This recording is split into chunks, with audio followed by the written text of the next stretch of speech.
Bonjour, je suis le général Dominique Muller, président du Mémorial du Linge, situé sur un de ces hauts lieux des combats vosgiens où tombèrent en 3 mois en 1915, entre juillet et octobre, plus de 10 000 soldats français, essentiellement des chasseurs, face à des Bavarois et à des Prussiens qui, pour leur part, laissèrent 7 000 hommes sur le terrain.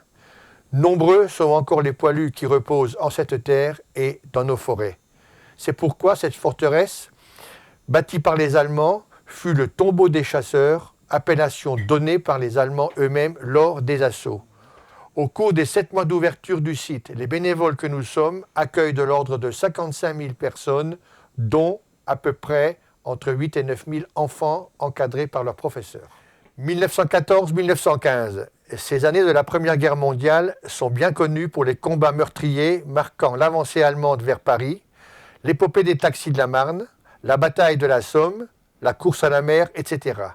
Elles le sont beaucoup moins pour les violents affrontements dans l'est de la France et plus particulièrement dans les Vosges.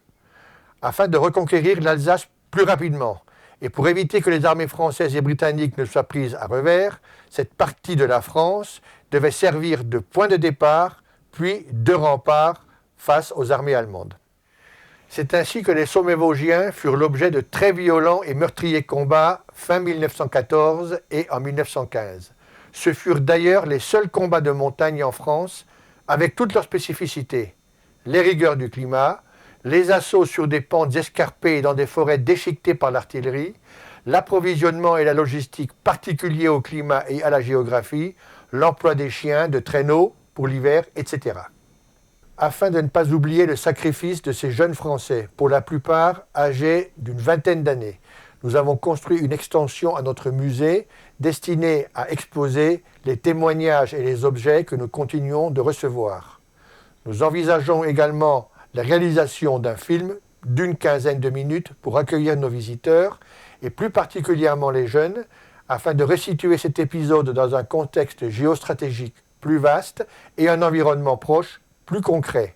L'aspect pédagogique devra être privilégié. L'État et les collectivités territoriales sont déjà généreusement intervenus pour financer la construction de l'extension elle-même et la mise en place d'une signalétique du champ de bataille. Cependant, nous avons encore besoin de vous pour la réalisation du film, l'aménagement muséographique de l'intérieur de cette extension, l'inauguration qui aura lieu le 30 mai de cette année et la réalisation d'un spectacle son et lumière qui marquera en octobre exactement le 100e anniversaire de la fin des combats sur ces hauts lieux. Vous aurez ainsi contribué au devoir de mémoire. Je vous remercie d'avance.